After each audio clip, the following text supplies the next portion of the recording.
Hello, everyone. Welcome to week two of HSCI 6262. The lecture for this week was put together by Dr. Chaya Merrill, who is the director of the Child Health Data Lab over at Children's National Medical Center. And we co taught this course last year. And since she already put these slides together and they're linked to this lecture, I just decided to keep them and provide some narration for the slides because the slides didn't have any narration. So this week we're focusing primarily on needs assessments of communities, and the general perception of a community needs assessment is that it's fairly broad and it's really focused on all the individuals in a community. Often, the focus will turn to where the greatest needs are in communities in order to make sure those needs are being met. The needs may not always be in low income parts of the community. It may be it may be in middle and high income portions of the community also. I think for each of you, you're doing various types of research. So when you think about a community needs assessment, it probably won't be as extensive as what we're going to talk about here in this mini lecture, but you can narrow down your approach. You can use the same philosophy of what you're learning here and then narrow down your approach to target the community of interest for you. For example, your community of interest may be a group of nurses, a group of oncology nurses. And so you may be engaged in some type of research in order to improve uh, their efficiency or the way they can conduct some procedure with patients, for example. And so you need to really get some understanding of what the need is from them, since they're the individuals that you're trying to impact and you're trying to change the way they work and operate, the way they perform this procedure in some way. In order for it to be more successful and lead to better health outcomes, for example. So, your community doesn't have to be this huge, broad community. That's generally how we think about it because this notion really comes from the public health community, and I'd say probably prior to that, it comes from sociologists and other demographers and other fields where people were really looking at broad notions of community. So just realize that this can be a really targeted view of community too. All right, and that will probably be more applicable to the research that a lot of you are doing because most of you aren't doing broad public health research. But if you are working with a hospital and doing research with them, they're probably doing something like this already, especially not-for-profit hospitals. And so you can take that information and build on it and use that to focus on communities of interest to you if you're dealing with patient communities.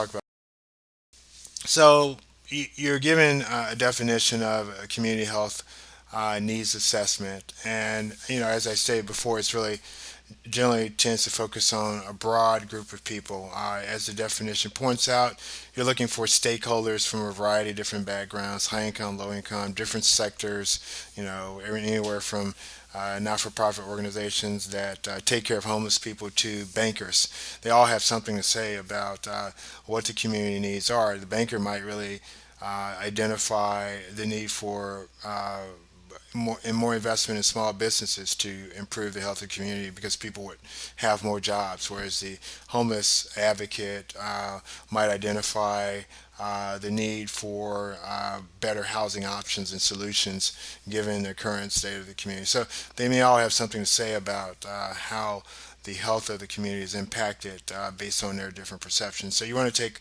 a lot of different views into account when you're really generating needs assessments, if you're doing it well and if you're doing a good job. And also, just so that you know, these things may cost about a couple of $100,000 to do well, at least. If you're in a large city like New York City, you could spend at least a million or more just trying to do a really good comprehensive community needs assessment to figure out whether or not you're really addressing the community's needs and things that are impacting them on a daily basis or not. All right, so what are needs? Needs are pretty straightforward. They're basically a gap between what you have and what you think you should have. So in many ways, it's a normative sense of your reality. So it's based upon a perception that things can be better than they are, right? It's somewhat optimistic. If you had a really pessimistic view of needs, you might say that, well, if you have your basic needs taken care of, then that's good enough. Like if you have food, water, shelter, clothing, what more do you need? What is there any other need that you have, or is everything else just sort of a desire and a want, right? Beyond that point, but in a country as rich as ours, we see needs as being greater than these really basic subsistence needs. But definitely, depending on where you are in the world, the notion of needs varies. So, culture, the economy can all impact the notion of what a need is. Um, there are a variety of resources that can be used to address those needs. And some communities, some neighborhoods, of course, have more resources than others. And so those resources can help you understand, well, what exists and what doesn't exist in order to improve the health of individuals. For example, do you have parks in your community? If you have no parks, then you don't have places for kids to play. Your kids are probably going to be obese or have all kinds of other issues. So, the resources of the community definitely matter and can impact the well-being of people. And again, you can go from that broad example to a more specific example that might be of interest to you. So, again, back to the notion of nurses, maybe the environment in which they're operating in a hospital might somehow impact their success versus another hospital that has a different environment, a different structure, and so on. All right, so why are community health needs assessments receiving so much attention now? Well, because they're required. The Affordable Care Act, the Patient Protection and Affordable Care Act, which most policy makers and experts refer to as the ACA or the Affordable Care Act, requires that not-for-profit hospitals like Children's, GW is not a not-for-profit hospital; it's a for-profit hospital. So GW doesn't have to do this. They may do something similar on their own if they feel like it, but they don't have to do this. So Children's, Georgetown, other hospitals in the region that are not-for-profit hospitals actually have to do this every 3 years. They actually have to sit down and assess what their community needs are and create a strategy for actually addressing those community needs. So moving forward, we'll be able to really hold those institutions accountable for actually taking care of their community well and actually addressing the needs the communities have. One of the reasons this requirement exists is because there are some not-for-profit hospitals out there that are getting the tax exemption. So when you're a not-for-profit hospital, you don't have to pay taxes. That's part of being not-for-profit. So you have this huge uh, boon to your budget, or this benefit you're getting from the American taxpayers because we're not taxing you. So what we're looking for from you is that you serve the communities well. That if a poor person comes in or a homeless person comes into you, that you find some way to take care of them because you've already gotten tax exemption. So somewhere in your business model, you should have figured out some way to have some extra money available to take care of those who are the most needy in our society. And there have been some concerns that a number of not-for-profit hospitals are not doing that, and instead they're focusing on increasing their revenue and their profits. They may not be sharing their profits with shareholders like a for-profit institution will, or will do, and that's what makes them for-profit. But they are taking that revenue, using it for investing in various efforts like new businesses, maybe padding the wallets of their executives and so on.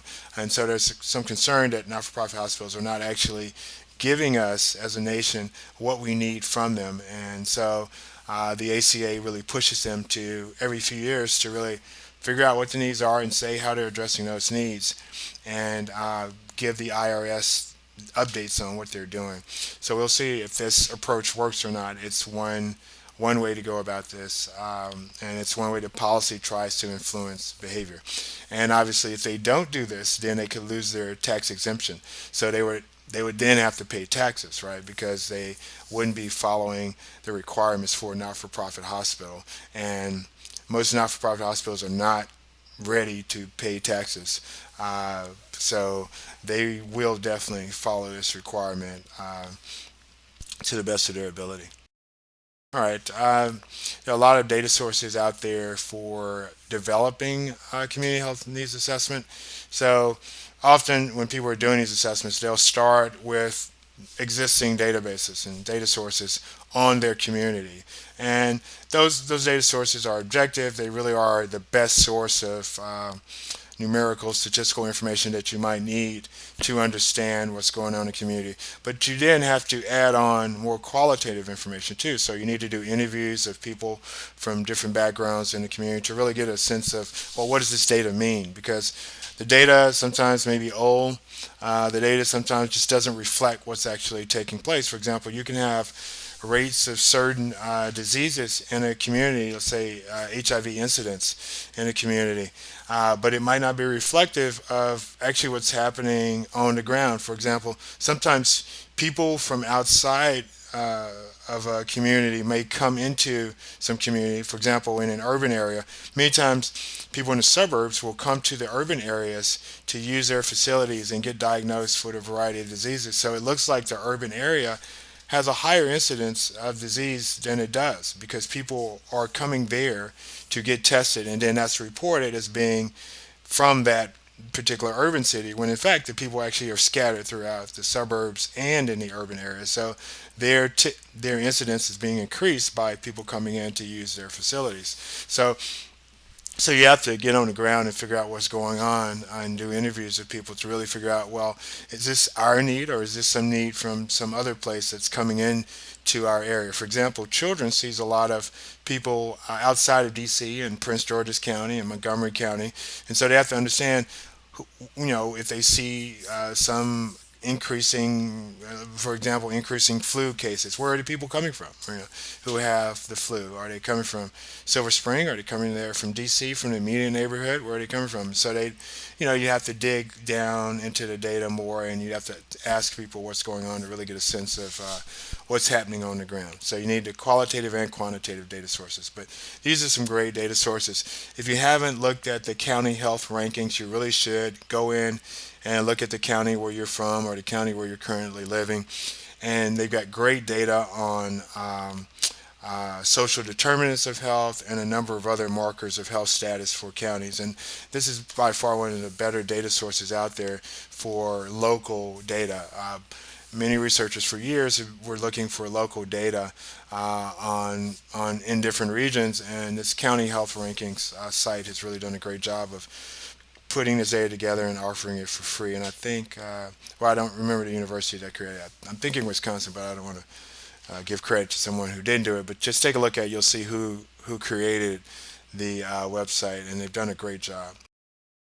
Um, Children's conducted a pediatric needs assessment back in 2009, and they did exactly what I'm talking about. Chaya, who is the past co-instructor for this course, actually helped lead this effort, and so she knows all about that. If you're interested in knowing more about it, you can go on their website and find out more about it. It's a really nice report. If you're a pediatrician, I suggest you take a look at it so that you have some sense of what matters for this District of Columbia children. What does this community think the big issues are for their children?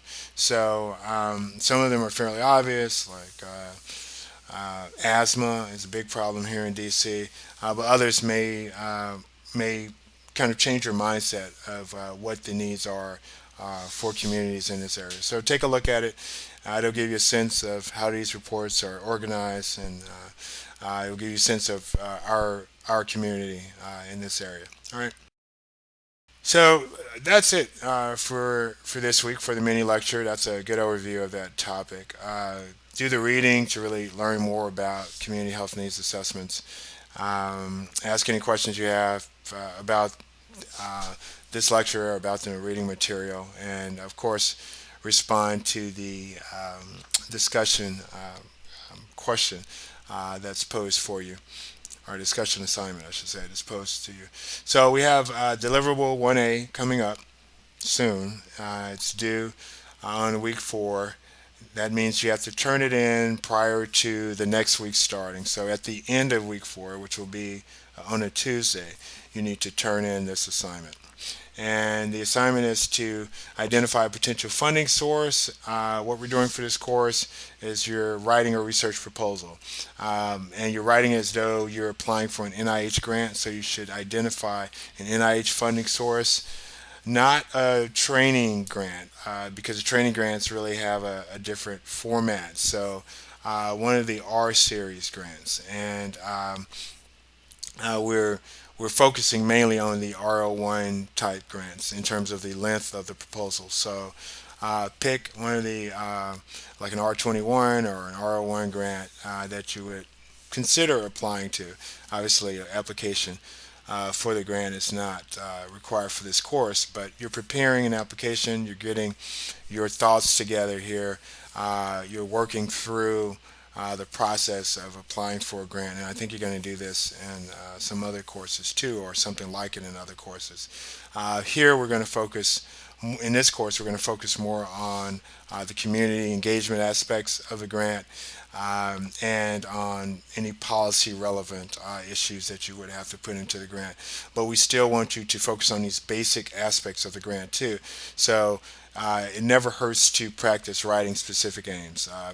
You always need to constantly look at those and revise those and update them. They're really the heart of the grant. They're the toughest part of the grant because that's what every reviewer will take a look at. So, and often they won't go beyond the specific aims if they don't think what you've written is logical, is easy to understand, is feasible.